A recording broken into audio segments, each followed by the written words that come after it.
Hello everyone, very good afternoon. I am Professor Y Sachin. ठीक है, recording this session for attempt of December 24 for an executive program and a subject you very well aware about that, the subject called as what? Capital Market and Securities Law. Capital Market and Securities Law. So चलो जल्दी शुरू करते हैं. ठीक है, मैं आप लोगों का ज़्यादा टाइम नहीं लूँगा. मुझे मालूम है बहुत क्रूशियल टाइम चल रहा है आप लोगों का, इतना पीक टाइम चल रहा है कि उसमें तुमसे बात करना तुम्हारे घर वालों तुम्हारे पास आके ये बहुत डिफिकल्ट है. एंड मैं तुम्हारे पास आ रहा हूँ, सिर्फ तुम्हारे लिए आ रहा हूँ. ठीक है, तो बेसिकली रीज़न बिहाइंड दैट, ठीक है, रीज़न ये है कि मुझे तुम्हारा अमेंडमेंट सेशन कवर करना था और अमेंडमेंट इस चीज़ को है. एंड ज़्यादा अमेंडमेंट है ही नहीं, एकदम पुद्दू सा अमेंडमेंट. मैं आया हूँ और मैं चला जाऊँगा, जिस स्पीड से मैं आया एंड उसी स्पीड से मैं चला जाऊँगा. ठीक है, बेसिकली बस स्किप मत करना. यहाँ पे देखो, स्पाइडरमैन को लेके आया हूँ मैं फटाफट, क्योंकि उतने सारे अमेंडमेंट्स को अपने को स्टिक करना है ना. ठीक है, दैट्स द रीज़न. ये तुम्हारे अमेंडमेंट चैप्टर्स हैं. ठीक है, you very well aware about the your GKSC notes, जहाँ पे ये चैप्टर वाइज इसी सीक्वेंस में देके रखा है. तो जैसे जैसे चैप्टर्स के नेम देके रखे हैं, ठीक है, उसी सीक्वेंस में मैंने यहाँ पे इनको अंडरलाइंस करके इनके पर्टिकुलर डायग्रामेटिक फॉन्ट्स एंड जो ज़रूरत है मैं ये भी डिस्कस कर देता हूँ कहाँ तक के अमेंडमेंट्स एकदम नेसेसरी है. ठीक है, तो अमेंडमेंट जो नेसेसरी है वो बेसिकली तुम्हारा जस्ट अ मिनट कहाँ तक के अमेंडमेंट जरूरी हैं. तो अमेंडमेंट जो जरूरी हैं वो है तुम्हारे सेकेंडरी मार्केट का. ठीक है, योर चैप्टर नंबर 2. एंड उसके बाद का जो अमेंडमेंट जो तुम्हारा एकदम जरूरी आ जाता है, ठीक है, वो है तुम्हारा securities exchange board of India, that's called SEBI का अमेंडमेंट. ठीक है, एंड ज़्यादा अमेंडमेंट भी नहीं है.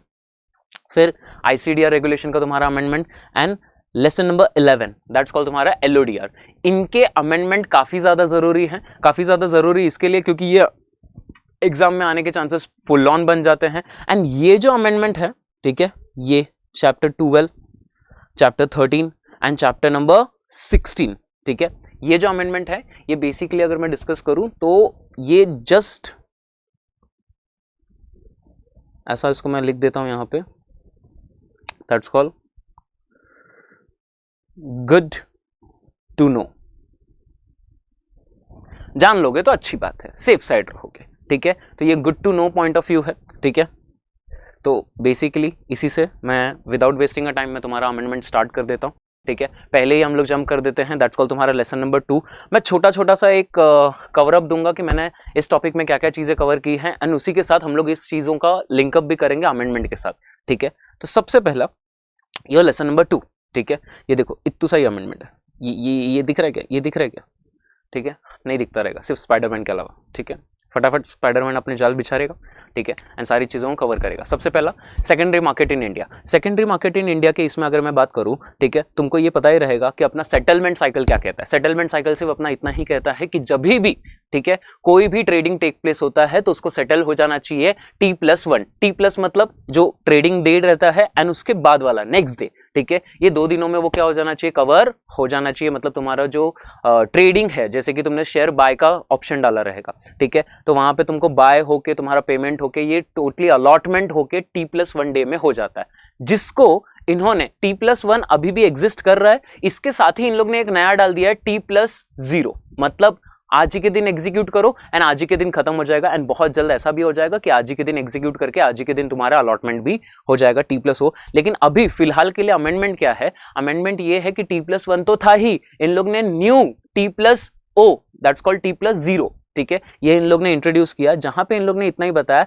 For limited number of scripts and for limited number of brokers के लिए. सर ये स्क्रिप्ट्स क्या होता है? Scripts is basically used in the exchange of hard money for dividend. जैसे कि हम लोग डिविडेंड देते हैं, तो डिविडेंड मतलब पैसा देने के बजाय हम लोग डिविडेंड दे देते हैं, तो डिविडेंड के तौर पे जो हम लोग यूज करते हैं उसी को हम लोग कहते हैं स्क्रिप्ट्स.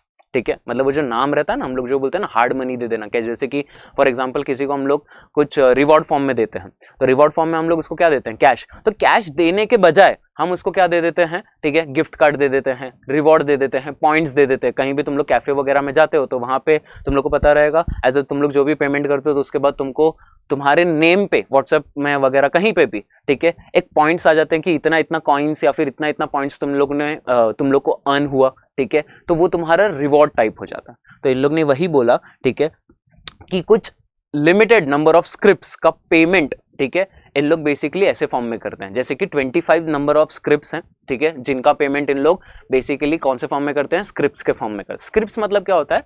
एक पैसे के बजाय ये पर्टिकुलर चीज को यूज करना, एक वाउचर टाइप यूज करना, ठीक है। तो वही इन लोग ने यहाँ पे बोल के रखा है। तो ये जो T+0 है ये इतना ही कहना चाहता है कि नॉर्मल सेटलमेंट जो होता था वो T+1 में हो जाता था, ठीक है, जो कि एग्जिस्ट कर रहा है। इन लोग ने एक और नया ला दिया T+0, जहां पे इन लोग ने बताया ये जो T+0 है ना, ये सिर्फ और सिर्फ कुछ लिमिटेड नंबर ऑफ स्क्रिप्ट्स के लिए, कुछ लिमिटेड नंबर ऑफ स्टॉक्स के लिए है, एंड इसको कंप्लाई भी कुछ लिमिटेड नंबर ऑफ ब्रोकर्स करेंगे। सर हमको एग्जाम पॉइंट ऑफ व्यू कितना याद रखना है, इतना याद रखना है कि जो नया टी सेटलमेंट साइकिल है, ठीक है, T+0, it is for limited number of scripts and for limited number of brokers के लिए। सर कितने नंबर ऑफ स्क्रिप्ट्स हैं उसमें कवर होते हैं, तो total 25 number of scripts cover होते हैं, ठीक है। सर स्क्रिप्ट्स क्या होता है ये समझ में आ गया? ध्यान से देख लो स्क्रीन पे, used in the exchange of hard money for dividend, ठीक है, डिविडेंड देने के लिए जो हम लोग हार्ड मनी यूज करते थे, ठीक है, उसके एक्सचेंज में हम लोग जो इशू करते हैं, जैसे कि वारंट कैसे इशू करते थे वैसे ही हम लोग ये इशू करते हैं, दैट्स कॉल्ड स्क्रिप्ट्स, ठीक है। It is like a gift card, reward point, instead of cash payment करना, ठीक है। तो ऐसे टोटल 25 स्क्रिप्ट्स ही, ठीक है, इन लोग ने अलाउड किया है फॉर T+0 डे पे सेटल हो जाना, मतलब आज ही एग्जीक्यूट किया एंड आज ही उनका पेमेंट होकर सेटल हो जाएगा, ठीक है। तो उनका पेमेंट स्क्रिप्ट फॉर्म में होता है, एंड ये कुछ ही नंबर ऑफ ब्रोकर्स के लिए। पहला अमेंडमेंट खत्म। क्या था पहला अमेंडमेंट, क्लियर हो गया तुम लोग को, ठीक है। तो पहला अमेंडमेंट इतना ही कहता है कि T+1 का अपना साइकिल था जो कि अभी भी है, एंड T+0 का साइकिल यूज कर लिया इन लोग ने कुछ लिमिटेड नंबर ऑफ स्क्रिप्ट्स के लिए, एंड इसको परफॉर्म भी कौन करेगा, लिमिटेड नंबर ऑफ ब्रोकर्स, ठीक है। Next, securities exchange board of India, chapter number 4, ठीक है, सेबी। ये चैप्टर में क्या अमेंडमेंट है, ये चैप्टर में देखो यही अमेंडमेंट है, याद है क्या? स्कोर्स, कंप्लेंट करने कहां पे जाते हो? अगर तुम्हारे स्कूल में फाइट हो जाती है, ठीक है, दो बच्चों के बीच में, तो एक बच्चा किसके पास कंप्लेंट लेके जाएगा, उसके टीचर के पास या फिर उसके पेरेंट्स के पास, ठीक है। तो वैसे ही इन्वेस्टर को अगर कुछ भी प्रॉब्लम रहेगा, इन्वेस्टर को छोड़ के या किसी को भी कुछ भी प्रॉब्लम रहेगा, तो वो कहाँ पे चला जाएगा, स्कोर्स पे चला जाएगा, ठीक है। लेकिन अभी इन लोग ने एक नया स्कोर्स का ला दिया है, दैट्स कॉल्ड स्कोर्स 2.0, ठीक है। कुछ नहीं, वर्जन ही चेंज हुआ है, जो उसका पहला वर्जन था उसको इन लोग ने अपडेट किया, जैसे तुम्हारे एप्स अपडेट होते रहते हैं ना, वैसे स्कोर्स के भी इन लोगों ने साइड को अपडेट कर दिया है। अब वो वर्जन 2.0 पे चलता है, जहां पे 2.0 का मतलब ऐसा हो गया कि वो ऑटोमेटिकली चलता है, मतलब सर ऑटोमेटिकली रूटिंग होता है, ऑटोमेटिकली एस्केलेशन होता है। ये new technology to strengthen the SEBI scores website, ठीक है, for auto routing, auto escalation, auto monitoring, ठीक है, फॉर रिडक्शन ऑफ टाइमलाइन। लेकिन टाइमलाइन को लेके सेबी ने कुछ भी नोटिफिकेशन दिया नहीं है, ठीक है। तो इसका सिंपल मतलब ऐसा हो जाता है, जो तुम्हारा एग्जिस्टिंग टाइमलाइन, जो मैंने तुम लोग को ऑफलाइन बैच में तुम्हारे क्लास ड्यूरेशन में बताया था, वही फॉलो किया जाएगा। Are you guys clear with this everyone, ठीक है। तो इतना तो दिमाग में सेट हो गया रहेगा, ठीक है। ये दो points, that's called lesson number 2 and lesson number 4। Lesson number 2 में इन लोग ने सिंपली बताया है कि जो तुम्हारा सेटलमेंट साइकिल था, ठीक है, T+1 वाला, वो अभी भी है। इन लोग ने सिंपली एक नया इंट्रोड्यूस कर दिया है T+0, दैट्स कॉल्ड आज ही एग्जीक्यूट करके आज ही खत्म हो जाएगा। ये कुछ लिमिटेड नंबर ऑफ स्टॉक्स के लिए है and limited number of brokers ही इसको प्रैक्टिस करेंगे, ठीक है, जहां पे पेमेंट वगैरह स्क्रिप्ट्स के थ्रू होता है, ठीक है। नेक्स्ट आ जाता है वन ऑफ द इंपॉर्टेंट, मैं इसको बता देता हूं, दैट्स कॉल्ड ICDR का अमेंडमेंट। ICDR का अमेंडमेंट क्या कहता है? ICDR का अमेंडमेंट फटाफट देख लो, ये 3 ही अमेंडमेंट है, ठीक है, 3 नहीं सॉरी, ऐसे 4 अमेंडमेंट्स हैं। फटाफट एक एक को कवर कर लेता हूं। सबसे पहले मैंने तुम लोग को ऑनगोइंग लेक्चर में ये बताया था, सर सोशल स्टॉक एक्सचेंज क्या होता है। सोशल स्टॉक एक्सचेंज मतलब बोल सकते हैं डोनेशन लेने का एक नया तरीका, ठीक है, एक नया जगह बना दिया जहां पे, अरे स्टॉक एक्सचेंज से भी हमेशा चाहता है हर एक चीज की ट्रांसपेरेंसी होनी चाहिए। क्या होनी चाहिए? ट्रांसपेरेंसी होनी चाहिए। तो हर एक चीज की ट्रांसपेरेंसी होनी चाहिए, तो डोनेशन को भी लेके इन लोग ने ट्रांसपेरेंसी रखने के लिए एक प्लेटफॉर्म ही तैयार कर दिया, सोशल स्टॉक एक्सचेंज, जहां पे मैंने तुम लोग को ये बताया था for eradicating the poverty, for basically society benefit, school education, इन सारी चीज़ों को प्रमोट करने के लिए अगर हम लोग कोई भी चीज़ों का एग्जीक्यूट करते हैं जिसके लिए हम लोग डोनेशन लेते हैं, ठीक है, क्या डोनेशन के रिटर्न में तुम लोग सामने वाले को कुछ देते हो? बिल्कुल नहीं देते, ठीक है। क्या अगर वो कुछ पैसा देते हो तो उसको रिवॉर्ड, इंटरेस्ट वगैरह के तौर पे कुछ देते हो? बिल्कुल नहीं देते, ठीक है। तो इसी को हम लोग क्या कहते हैं? Social stock exchange. तो इन लोग ने एक स्टॉक एक्सचेंज बनाया जहां पे ये एग्जीक्यूट किया जाता है। इनका पर्पस ही रहता है सोसाइटी के बेनिफिट के लिए, ठीक है। तो यहाँ पे जो ऑडिटर रहेंगे वो भी कैसे रहेंगे? सोशल ऑडिटर, ठीक है। एंड उनका जो फर्म रहेगा ऑडिटर्स का, वो भी कैसा रहेगा? ऑडिटर फर्म, ठीक है, सोशल ऑडिटर फर्म। तो बस खाली उसके नाम को बदला गया है। कहाँ मैं क्या बोल रहा हूँ, रिश्ता वही, सोच नहीं, ठीक है। तो बेसिकली आलिया भट्ट को मत देखो, यहाँ देखो सोशल ऑडिटर। यहाँ पे इन लोग ने क्या बोला है कि सोशल इम्पैक्ट असेसर कहा जाता है, पहले उसको सोशल ऑडिटर कहते थे, ठीक है, अब उसको क्या कहते हैं, सोशल इम्पैक्ट असेसर।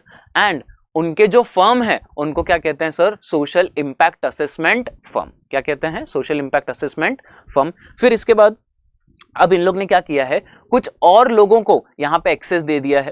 पहले इन लोग जो पैसे लेते थे वो कुछ ही लोगों के पास से लेते थे, आज के टाइम पे इन लोग ने कुछ और नए लोगों को यहाँ पे परमिशन दे दिया है कि तुम लोग भी आके यहाँ पे क्या कर सकते हो, इन्वेस्टमेंट कर सकते हो, जिसमें आता है non institutional investor, retail individual investor, मतलब एक गरीब इंसान भी अब क्या दे सकता है, डोनेशन दे सकता है, ठीक है। एंड लास्ट में आ जाता है सर इंस्टीट्यूशनल इन्वेस्टर्स। ये 3 नए लोगों को यहाँ पे इन लोग ने एक्सेस दे दिया है कि आप भी आइए, ठीक है, अपने बच्चों को भी लाइए, ठीक है, और आके मनचाहा डोनेशन देके जाइए, ठीक है। अब सर डोनेशन के प्रूफ में कुछ तो रिसिप्ट मिलता है, ठीक है, तो यहाँ पे जो इन द प्रूफ के तौर पे अपने को मिलता है, एज अ इंस्ट्रूमेंट के तौर पे कि हमने उनको पैसे दिए, ठीक है, तो वो जो प्रूफ के तौर पे मिलता है इंस्ट्रूमेंट, उसको हम लोग बोलते हैं ZCZP bond, that's called zero coupon zero principal bond. मतलब सर क्यों 0-0? देखो डोनेशन देने के बाद ना कभी ये मत सोचना कि तुमको इन रिटर्न कुछ मिलेगा, ठीक है, सिवाय वाहवाही के। वाह कितना दिलदार आदमी था, क्या आदमी था, ठीक है। जैसे कि इसके लिए इन लोग ने यहाँ पे बोल दिया कि सर जब भी तुम लोग ऐसे स्टॉक्स में इन्वेस्ट करते हो, ठीक है, जहां पे तुम लोग पैसे दोगे एंड उसके बाद तुमको इन रिटर्न कोई कूपन नहीं मिलेगा। कूपन मतलब लोन दिया ना तुमने, तो बेसिकली तुमको कोई भी इंटरेस्ट इसके ऊपर मिलेगा नहीं, और टाइम पीरियड खत्म होने के बाद तुमको तुम्हारा प्रिंसिपल अमाउंट भी नहीं मिलेगा जो तुमने डोनेशन के तौर पे दिया, ठीक है। इसके लिए इन रिसिप्ट जो इंस्ट्रूमेंट तुमको as a evidencing that you had given a donation, इसके लिए जो प्रूफ के तौर पे तुमको इंस्ट्रूमेंट इशू होता है, जिसको हम लोग प्यार से बुलाते हैं ZCZP बॉन्ड, ठीक है। Just for a knowledge purpose मैंने यहाँ पे ये चीज लाया है, ठीक है। एक उन्नति फाउंडेशन करके है, सबसे पहली कंपनी इन इंडिया, ठीक है, to list on the social stock exchange, ठीक है, जिन्होंने ये लिखा है ZCZP bonds offering a debt instrument that neither pay interest during the tenure of the bond nor pay back the principal once the project ends, ठीक है, और this bond cease to exist। तो इन लोग का क्या ऐसा कहना है कि आप पैसे दो,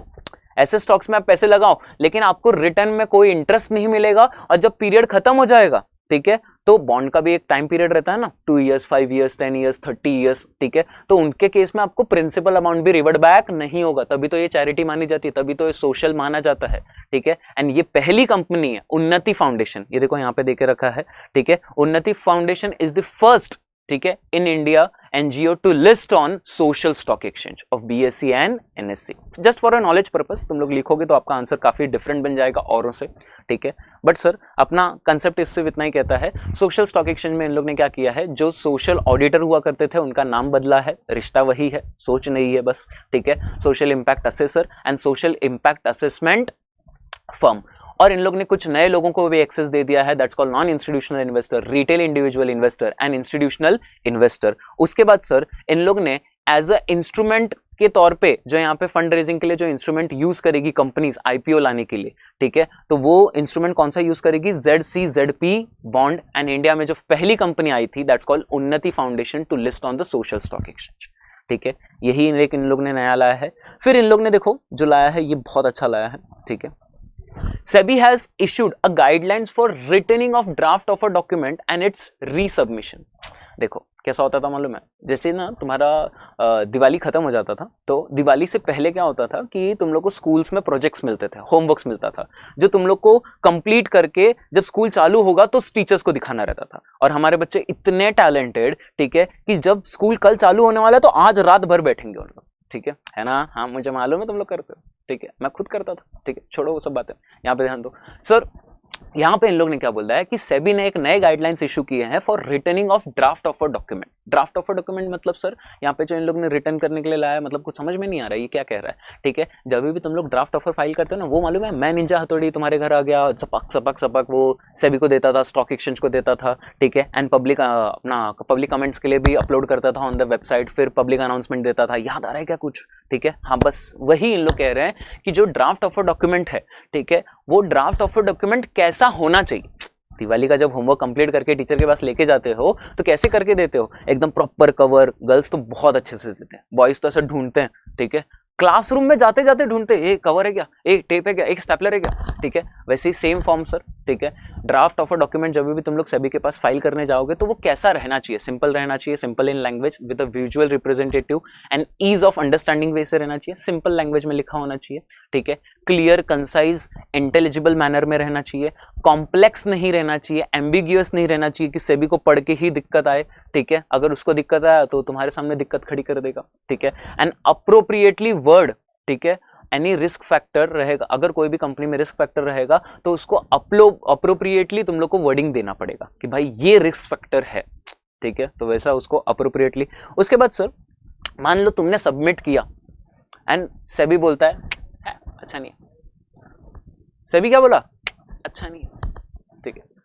तो तुम लोग को रीसबमिशन करना पड़ेगा, तुमको रीसबमिशन करना पड़ेगा, ठीक है। तो इन लोग ने रीसबमिशन को लेके भी क्लैरिफिकेशन दिया कि रीसबमिशन इज नथिंग बट सेबी ने कुछ चेंजेस सजेस्ट किया है, वो याद है क्या, ऑब्जर्वेशन देता है और उसमें कुछ चेंजेस रहेगा तो वो चेंजेस भी तुम लोग को करके किसको देना पड़ेगा, सेबी को भी देना पड़ेगा, स्टॉक एक्सचेंज को भी देना पड़ेगा एंड आरओसी को भी देना पड़ेगा। लेकिन सर जब तुम लोग सेबी को देने जाते हो उसके लिए इन लोग ने गाइडलाइंस क्या बोला है कि रीसबमिशन के लिए कोई भी एक्स्ट्रा फीस लगेगी नहीं, ठीक है। तुमने जो पहले से फीस दे के रखा था और मान लो तुम लोग ने रीसबमिट नहीं किया तो तुम्हारा दिया हुआ पैसा क्या तुमको रिफंड होगा, कभी नहीं। सेबी को गया हुआ पैसा कभी भी तुमको रिफंड होगा नहीं। And after submission to SEBI तुमको अगेन पब्लिक अनाउंसमेंट दे देना है, ठीक है, विद इन 2 वर्किंग डेज। क्या इतना समझ में आ गया सबको? And the last second last is in ICDR is minimum promoter contribution. याद है क्या, खुद का धंधा अगर शुरू कर रहे हो तो खुद का तो थोड़ा पैसा लगाओगे, तो थोड़ा मतलब कितना, that's called 20% of the post issue capital. और अगर मान लो 20% के नीचे है तुम्हारा कंट्रीब्यूशन तुम्हारा, तो तुम लोग कुछ लोगों की हेल्प लेते हो ना, तो कुछ लोग कौन, मतलब सर एआईएफ, एफवीसीआई, फिर वो तुम्हारा कौन जिनको वरदान मिले हैं साथ में रहने के हमेशा, शेड्यूल कमर्शियल बैंक एंड तुम्हारा पब्लिक फाइनेंशियल इंस्टीट्यूशंस, ठीक है। वैसे ही उसी के साथ लास्ट में एक आ जाता है इंश्योरेंस कंपनी। ये 5 लोग ऐसे थे जो हमेशा तुमको 10% तक मदद दे सकते थे फॉर तुम्हारे कंट्रीब्यूशन के लिए। अरे सर मिनिमम प्रमोटर कंट्रीब्यूशन क्या होता है? मिनिमम प्रमोटर कंट्रीब्यूशन का सिंपल मतलब कि जब भी तुम लोग बिजनेस रनर अप करोगे तो तुम्हारा खुद का तो उसमें इन्वॉल्वमेंट रहना चाहिए ना। वो फिर मालूम है उसके ऊपर लॉक इन वगैरह भी लगता है 18 मंथ, फिर कैपिटल एक्सपेंडिचर रहेगा तो एक्सटेंड हो जाएगा 3 इयर्स तक। वही इन लोग ने यहाँ पे भी बताया है कि जब भी, ठीक है, तुम लोग क्या करते हो, बेसिकली मिनिमम प्रमोटर कंट्रीब्यूशन करते हो और तुम्हारा मिनिमम प्रमोटर कंट्रीब्यूशन 20% से लेस है, ठीक है, तो तुम लोग आर्थिक मदद किसके पास से ले सकते हो? तो AIF, FVCI, schedule commercial bank, public financial institution and insurance company. और किसके साथ ले सकते हो? बस ये 2 नए लोगों को लाया। Non individual public share holder, जो कि कितना होल्ड कर रहा है ऑलरेडी तुम्हारे कंपनी में, at least 5% of the post issue capital, ठीक है, उसके पास से भी तुम लोग पैसे ले सकते हो, ठीक है, फॉर मिनिमम प्रमोटर कंट्रीब्यूशन के लिए। एंड कोई भी ऐसी एंटिटी जो कि forming part of promoter and promoter group का सदस्य है, ठीक है, किसी भी प्रमोटर एंड प्रमोटर ग्रुप का पार्ट है तो वो भी तुम्हारे मिनिमम प्रमोटर कंट्रीब्यूशन के लिए मदद दे सकता है, लेकिन कितना, अप टू मैक्सिमम 10% तक ही। एंड उसके ऊपर भी वो सेम लॉक इन लगेगा जो पहले वालों के ऊपर लगता था, दैट्स कॉल्ड 18 मंथ का, if your minimum promoter contribution is less than 20%।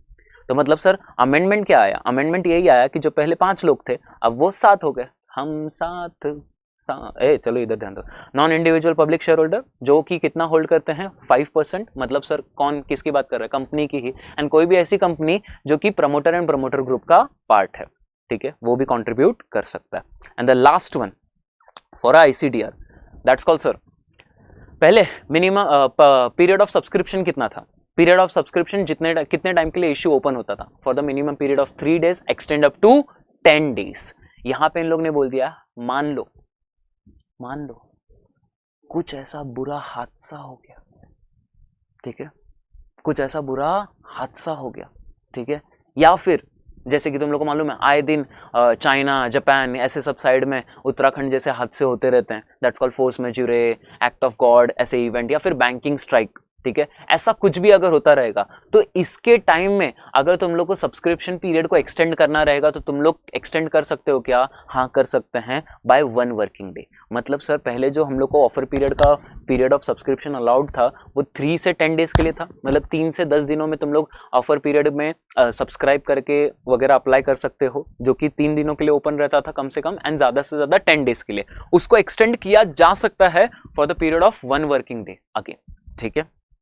ये हो गया, इसके बाद आ जाओ फटाक से, दैट्स कॉल सर, अब तक हम लोग ने ये 3 अमेंडमेंट कवर कर लिए, that's call lesson number 2, lesson number 4 and lesson number 8 का। अब डायरेक्टली आ जाओ एलओडीआर अमेंडमेंट पे, ठीक है। एलओडीआर में क्या अमेंडमेंट आया है सर? एलओडीआर में तो बहुत अच्छा अमेंडमेंट दिया है। एलओडीआर में इन लोग ने ऐसा बताया है, ठीक है, कि फॉर एग्जाम्पल एलओडीआर में इन लोग ने ये बताया है कि जब भी कोई भी कंपनी, तुम लोग को मालूम है वो top 50 companies, top 100 companies, top 1000, top 2000 ऐसे लिस्टेड कंपनीज के अंदर इन लोग कवर होते थे, ठीक है। तो सर ये कवर होते कैसे थे? मतलब कब हम लोग बोलेंगे कि हम टॉप 50 में आते हैं, कब हम बोलेंगे कि हम टॉप 250 में आते हैं, टॉप 500 में आते हैं?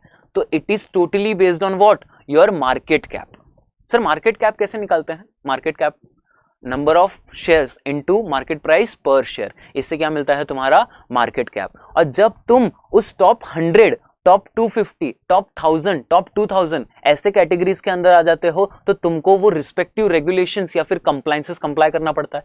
और इसका नोटिस तुमको देता कौन है? स्टॉक एक्सचेंज, कि भाई ये सुनो, इधर इधर, तेरे को मालूम है, कॉन्ग्रेचुलेशंस आप टॉप 500 में आ गए, कॉन्ग्रेचुलेशंस आप टॉप 250 में आ गए, ठीक है।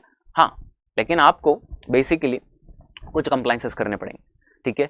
तो ये हमेशा जो कैलकुलेट हुआ करता था, ठीक है, ये जो हमेशा कैलकुलेट हुआ करता था वो हमेशा कैलकुलेट होता था ऑन एवरी 31 मार्च को स्टॉक एक्सचेंज बैठता था, ठीक है, अपनी तरह पढ़ाई करने के लिए, ठीक है, कि कौन सी कंपनी टॉप 100 में आ रही है, टॉप 250 में आ रही है, जिनके ऊपर कंप्लायंसेस करने हैं, ठीक है।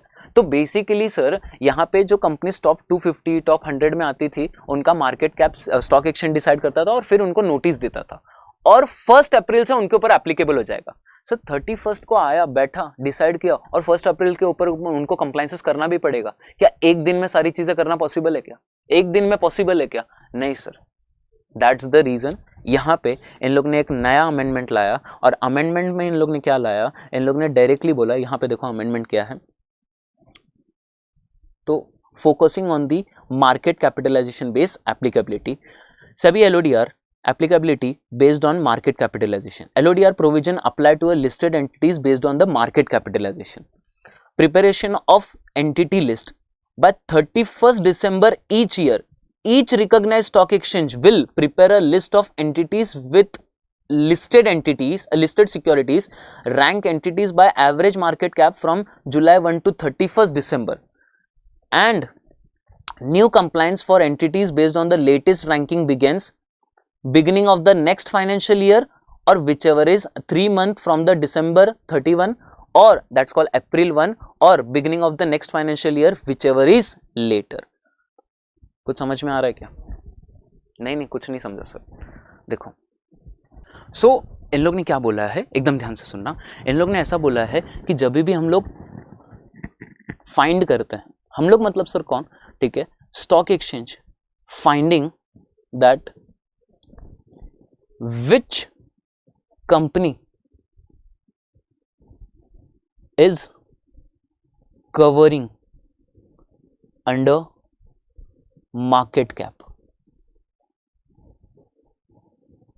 of top 100, top 250, top 500, top 1000, और इनके ऊपर इनके वो कंप्लायंसेस एप्लीकेबल हो जाते हैं। मतलब तुम लोग को पता ही रहेगा कि अगर तुम लोग टॉप 1000 में आते रहोगे तो it is mandatory to appoint independent woman director, ठीक है। तो ऐसे कुछ रेगुलेशंस इन लोग को कंप्लाई करना पड़ता था जब इन लोग किस में आते थे, टॉप 1000 लिस्टेड में आते थे या फिर टॉप 2000 में। तो ये कैलकुलेट कैसे करते थे? तो it is calculated on the basis of market cap. अब सर मार्केट कैप कब इन लोग कैलकुलेट? तो पूरा साल का, मतलब सर 1 अप्रैल, ठीक है, टू 31 मार्च, और 31 मार्च को दे आर डिसाइडिंग, ठीक है, कि भाई ये फलाना कंपनी जो है, फॉर एग्जांपल मान लो ओला कंपनी, इसके ऊपर he is now covering under the top 100, ठीक है, टॉप 100 लिस्टेड कंपनीज के अंदर आ रही है, और इनके ऊपर और एक्स्ट्रा रेगुलेशंस कंप्लाई करना पड़ेगा,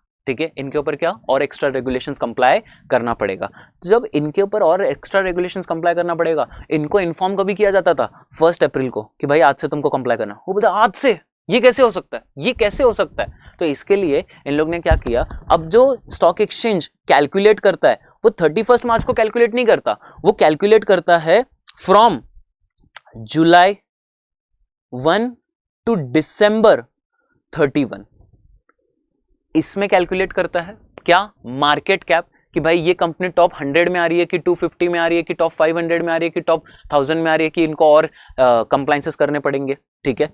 तो ये और उनको इन्फॉर्म करती है, ठीक है। और वो कंपनीज को, ओला को फिर ये कंप्लाई कब से करना पड़ेगा, एक तो नेक्स्ट फाइनेंशियल ईयर से, एक तो नेक्स्ट फाइनेंशियल ईयर से, या फिर 3 मंथ फ्रॉम डिसंबर एंड, ठीक है, विच एवर इज लेटर। कुछ समझ में आया क्या? फिर से एक बार बोल देता हूं, मार्केट कैप का मतलब क्या रहता है? Market cap is nothing but number of shares into market price पर शेयर, ठीक है। इससे अपने को मिलता क्या है, मार्केट कैप, ठीक है। अब हम लोग को ये देखना है कि कौन सी कंपनी टॉप 1000 में आ रही है, टॉप 2000 में आती है, टॉप 500 में आती है। तो स्टॉक एक्सचेंज इसको हर साल कैलकुलेट करता है। तो हर साल वो कैलकुलेट कब करता था, 31 मार्च को कैलकुलेट करता था, और तुरंत 1 तारीख को बोलता था तुम कंपनी टॉप 200 में आ रहे हो, टॉप 250 में आ रहे हो, टॉप 100 में आ रहे हो, अब तुमको ये कंप्लायंसेस करने पड़ेंगे, अब तुमको ये कंप्लायंसेस करने पड़ेंगे। अब वो कंपनी डर जाती है, भाई ये फटक से आज के आज सारे सीएस को असेंबल करो, अवेंजर्स असेंबल। और फिर सब लोग इकट्ठा होकर क्या करते थे, वो तोड़पानी में लुक जाते थे एंड सीधा क्या करते थे, सर कि भाई ये एक्स्ट्रा कंप्लायंसेस बढ़ गए। सर उनके पास टाइम नहीं मिल पाता वो कंप्लायंसेस को कंप्लाई करने में प्रॉपरली। इसके लिए स्टॉक एक्सचेंज हैज डिसाइडेड कि अब हम लोग क्या करेंगे, हम लोग जुलाई, ठीक है, जुलाई टू दिसंबर के बीच में, ठीक है, हम लोग क्या प्लान करेंगे सर, अपना रिपोर्ट ड्राफ्ट करेंगे, ठीक है। हम लोग क्या ड्राफ्ट करेंगे, अपना रिपोर्ट ड्राफ्ट करेंगे कि कौन सी कंपनी टॉप 100 में आ रही है, टॉप 250 में आ रही है, टॉप 500 में आ रही है। एंड उसके बाद जैसे दिसंबर खत्म होगा, हम लोग उस कंपनीज को, रिस्पेक्टिव कंपनीज को इन्फॉर्म कर देंगे कि भाई आप लोग टॉप 250 में आने लगे हो, अब आपके ऊपर ये एक्स्ट्रा कंप्लायंसेस बढ़ गए। मतलब जैसे कि appointment of independent woman director, अब आपको कंप्लाई करना पड़ेगा, ठीक है। बहुत खुशी बात है कि आप ये कैटेगरी में आ गए हो, लेकिन आपको ये कैटेगरी के पॉइंट ऑफ व्यू आपको ये एक्स्ट्रा कंप्लायंसेस करने पड़ेंगे। तो उनको वो कंप्लायंसेस करना कब से है, तो एक तो 1 अप्रैल से, जब से, ठीक है, या फिर जब से दिसंबर खत्म हुआ वहां से 3 महीने में, या फिर beginning of the next financial year, whichever is later, से उनको क्या करना है सर, कंप्लायंस करना शुरू कर देना। Are you guys getting it everyone? Okay, चलो अब नेक्स्ट एक अमेंडमेंट आया, जितना मैं यहाँ पे हाईलाइट कर रहा हूँ इतना ही तुम्हारा अमेंडमेंट है, बाकी सारी चीजें मैंने as a just for knowledge purpose दे के रखा है यहाँ पे। नेक्स्ट अमेंडमेंट ये आता है कि वो मालूम है, तुम्हारी मम्मी की तरह तुम्हारा बोर्ड ऑफ डायरेक्टर्स है, तुम्हारी कंपनी का, हर चीज होने से, सॉरी तुम्हारा स्टॉक एक्सचेंज है, हर चीज होने से पहले स्टॉक एक्सचेंज को बताओ, हर चीज होने से पहले स्टॉक एक्सचेंज को बताओ। तो मालूम है तुम लोग को तुम्हारे बुक में देखे रखा है 2 days in advance, 5 days in advance and 11 days in advance. तो अब इन लोग ने 5 days 11 days कैंसिल करके सिर्फ क्या रखा है, 2 days। कि मतलब अब तुम लोग को किसी भी मैटर के लिए अगर तुम लोग को क्या करना है, बोर्ड मीटिंग बुलाना है, तो बुलाने के 2 working days before the board meeting you have to inform to whom sir, to the stock exchange for any matters। यहाँ पे देखो की प्रपोजल रिक्वायरिंग इंटीमेशंस हैं, जैसे कि financial results, buyback proposal, voluntary delisting, fund raising, कुछ भी कर रहे हो जिसके लिए बोर्ड मीटिंग बुला रहे हो, तो बोर्ड मीटिंग करने के 2 working days बिफोर आप लोगों को किसको इन्फॉर्म करना है, टू दी स्टॉक एक्सचेंज। जो पहले 2, 5, 11 रहता था ना, अभी वो सिर्फ 2 clear days। नेक्स्ट आ जाओ, नेक्स्ट तुम्हारा अमेंडमेंट आता है, that's called risk management committee. मालूम है रेगुलेशन नंबर 18, 19, 20, 21 करके मैंने करवाया था, ठीक है, जो हम लोग ने वो पूरा टेबल देख के किया था। तो उसमें जो रेगुलेशन नंबर 21 था, उसमें इन लोग ने बताया था रिस्क कमेटी साल में कितनी बार मिलेगी, ठीक है। तो यहाँ पे इन लोग ने उसमें ही अमेंडमेंट लाया है, और क्या बोला है, the time gap between any 2 consecutive risk management committee meeting must be not more than 210 days, जो कि पहले 180 days हुआ करता था, ठीक है। अब इन लोग ने क्या किया, 180 days को इन लोग ने एक्सक्लूड कर दिया, और अब इन लोग ने क्या कर दिया है सर, बेसिकली बोल दिया है कि अब उनके बीच का गैप कितने दिन से ज्यादा नहीं रहना चाहिए, ठीक है, नॉट मोर देन 210 days। तो यही था तुम्हारा LODR का अमेंडमेंट, ठीक है। तो अब तक सर मैंने ये 4 चीजें कवर कर दी हैं, that's called your lesson number 2 का अमेंडमेंट, लेसन नंबर 4 का अमेंडमेंट, लेसन नंबर 8 का अमेंडमेंट एंड लेसन नंबर 11 का अमेंडमेंट, ठीक है।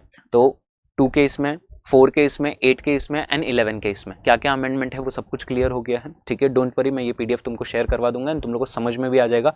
जितना मैंने यहाँ पे हाईलाइट किया है ना, ठीक है, वही सिर्फ तुम्हारे अमेंडमेंट के तौर पे आता है, ठीक है, बाकी और एक्स्ट्रा चीजें देखने की जरूरत नहीं है, ठीक है।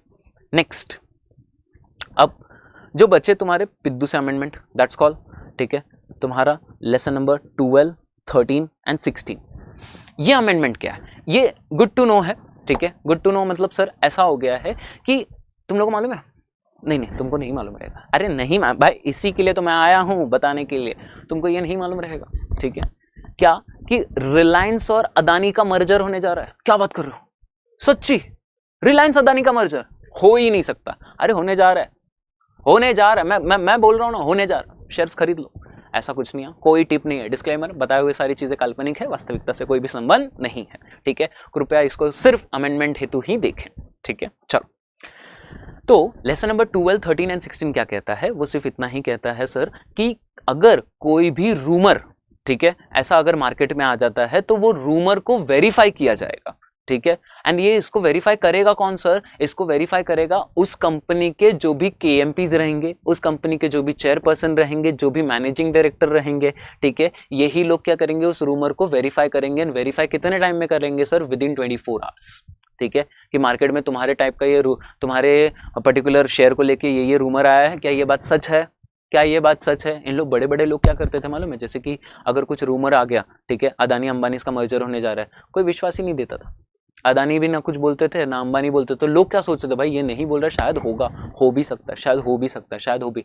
तो ये शायद के बेस पे बहुत सारा मार्केट में फ्लक्चुएशंस आ जाता था शेयर प्राइस को लेके, ठीक है। तो इसके लिए अब इनको कहा गया है कि आप लोगों को ये चीज कंफर्म करनी पड़ेगी, ठीक है, कि आपके शेयर्स को लेके मार्केट में जो रूमर आया है वो टोटली गलत है, ठीक है।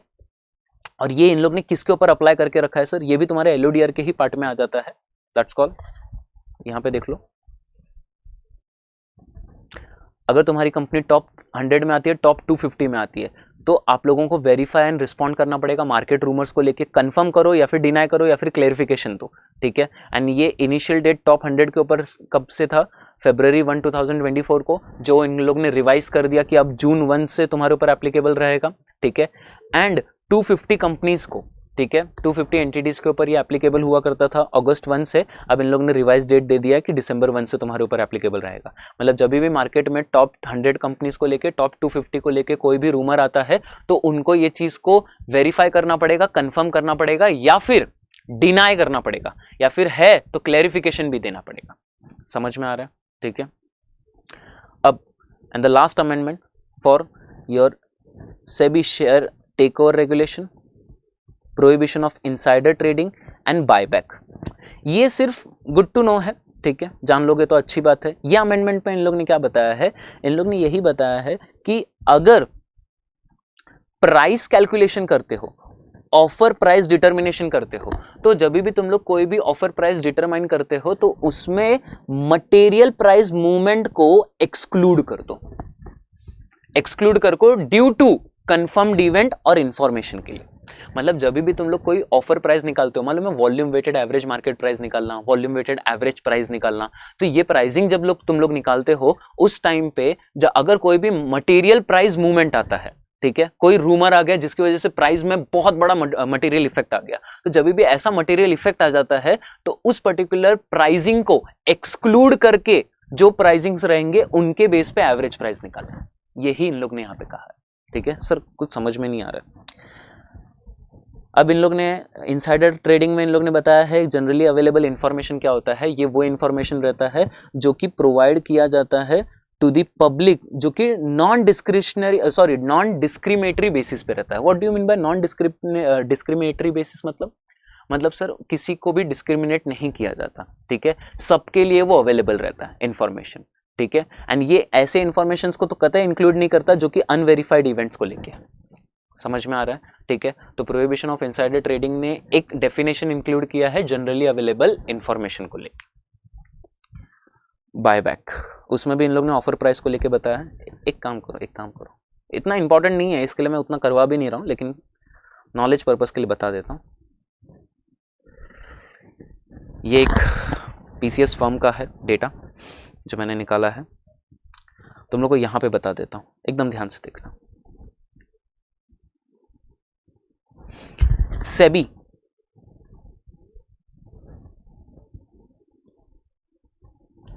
SEBI has now, by way of rumor verification amendment, amended this provision to provide the following: material price movement being the trigger for the rumor verification requirement.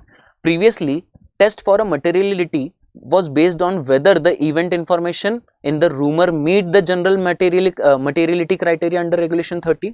ठीक है, and now material price movement in the script as per the price movement framework notified by the stock exchange. अब इन लोग ने यहाँ पे बोल दिया the material price movement होता क्या है, तो sets out on the percentage based threshold for evaluating the extent of the movement in the stock price and benchmark, and this is with the movement in the index of Nifty 50 and Sensex. If this parameter is met only when the share price movement equals or exceed the percentage based threshold, ठीक है, on that time we will call them as a material price movement. ठीक है, अब इन लोग ने क्या बोला कि as per the rumor verification amendment, if a rumor is confirmed within 24 hours of the trigger of the material price movement, the effect of the rumor on the stock price of the listed entity be excluded while calculating the transaction price. तो जब भी कोई भी rumour आ जाता है and वो rumour 24 hours में confirmed हो जाता है, 24 आवर्स में कंफर्म्ड हो जाता है, तो कंफर्म्ड होने के बाद उसका मटेरियल इफेक्ट किसके ऊपर पड़ेगा? प्राइसिंग के ऊपर. तो इन लोग क्या बोलते हैं, जब भी तुम लोग एवरेज प्राइस कैलकुलेट करने जाते हो तो ये जो रूमर बेस्ड मटेरियल प्राइस रहेगा ना, इसको एक्सक्लूड कर देना, इसको एक्सक्लूड कर देना. ठीक है, यहां पे देखो, SEBI has also notified amendment to the takeover regulation, ICDR regulation, buyback regulation to provide such price protection upon rumor verification for the open offer, preferential issue, जब qualified institutional placement and buyback. हम लोग बोलते हैं ना कि भाई ये company का बायबैक आने वाला है, ये कंपनी का क्वालिफाइड, तो इसका इफेक्ट प्राइसिंग के ऊपर भी तो जाता है. तो इन लोग ने बोला अगर सडनली कोई प्राइस चेंज होता है, ठीक है, एंड रूमर कंफर्म्ड हो जाता है, ठीक है, तो उस पर्टिकुलर प्राइसिंग को हम लोग कैलकुलेशन ऑफ प्राइसिंग में इंक्लूड करेंगे नहीं, वो मटेरियल प्राइस हम लोग डायरेक्टली एक्सक्लूड कर देंगे. सर जैसे कि ये टेबल दिख रहा है, मान लो 20 जुलाई को किसी कंपनी का जो शेयर प्राइस था वो 1000 था, और जब उन लोग ने वहां पे एडजस्ट किया डेली वेटेड एवरेज प्राइस, ठीक है, उस टाइम पे वो प्राइसिंग भी कितना था, और उस दिन कितने नंबर ऑफ शेयर्स किसी कंपनी के ट्रेड हुए थे? 47,000 लगभग अप्रॉक्स. उसके बाद 27 जुलाई को, ठीक है, ये प्राइसिंग 21 को ये प्राइसिंग गया 53 पे 1053, 24 पे गया 1047, 25 पे गया 1054, और सडनली 27 पे ये प्राइसिंग 1164 हो गया. मतलब मैं बोलूं 1060 पे था ये प्राइस और अचानक से 1164 पे चला गया. मतलब इसी को बोलते हैं सर मटेरियल प्राइस मूवमेंट. और उस दिन उसके पहले शेयर्स ट्रेड हो रहे थे 44,000, और अचानक से जब ये प्राइसिंग बढ़ा और कितने शेयर्स ट्रेड हुए? 7,60,000 शेयर्स. तो इसी डेट को हम लोग क्या कंफर्म करते हैं sir? As a material price movement. And ये कैलकुलेट किया जाता है, ये एक फॉर्मूला के तहत देखा जाता है. ठीक है, अब इसके बाद क्या हुआ? 28 को 24 आवर्स में इन लोग ने उस पर्टिकुलर जो भी तुम्हारा रूमर आया था जिसकी वजह से प्राइस में एक मूवमेंट हुआ, उस रूमर को इन लोग ने किया कंफर्म. 24 आवर्स में कंफर्म कर लिया 28 को. ठीक है, and next trading day after the rumour confirmation, ठीक है, प्राइसिंग तुम्हारा वैसे ही बढ़ते जा रहा है. ठीक है, अब इन लोग ने क्या बोल दिया कि ये जो टाइमिंग था, कौन सा सर? ये जो टाइमिंग था 27 वाला 28 वाला, इस पर्टिकुलर टाइमिंग में जो प्राइसिंग रहेगा, ठीक है, ये प्राइसिंग को हम लोग कर देंगे एक्सक्लूड. ये प्राइसिंग को हम लोग क्या कर देंगे? एक्सक्लूड. सर किस में एक्सक्लूड कर देंगे? While calculating the weighted average price. ठीक है, while calculating what? Weighted average price. तो जब भी हम लोग कोई भी वेटेड एवरेज प्राइस निकालेंगे तो हम लोग उस प्राइसिंग में मटेरियल प्राइस को एक्सक्लूड कर देंगे, कंसिडर करेंगे नहीं, क्योंकि ऑब्वियसली प्राइस बढ़ जाएगा अगर इसको कंसिडर कर लिया तो. ठीक है, बस यही अमेंडमेंट था. Are you guys clear with this everyone? And ये तुम्हारे नॉलेज पर्सपेक्टिव ज्यादा इंपॉर्टेंट है, इसके लिए मैंने यहां पे लिख दिया गुड टू नो. बट तुम्हारा जो मेजर अमेंडमेंट था वो यहीं तक था. लेसन नंबर तुम्हारा 2, 4, 8, 11, एंड ये सब तो गुड टू नो फॉर है. ठीक है, तो देख लोगे तो अच्छी बात है. डोंट वरी, मैं वो जो डेटा मैंने तुमको अभी दिखाया वो भी मैं शेयर कर दूंगा. ठीक है, एंड बेसिकली ये भी तुमको फाइल दे दूंगा. Okay, so guys that's it for this particular session, ठीक है, इतना ही मुझे कहना था। अब तुम लोग तुम्हारी पढ़ाई शुरू कर सकते हो, बस ये अमेंडमेंट को कंसिडर कर लेना, ठीक है, और ऑल द वेरी बेस्ट, ठीक है। और it doesn't matter how you start, ठीक है, but it matter how you are going to finish and aim for the rank. All the very best. चलो बाय बाय।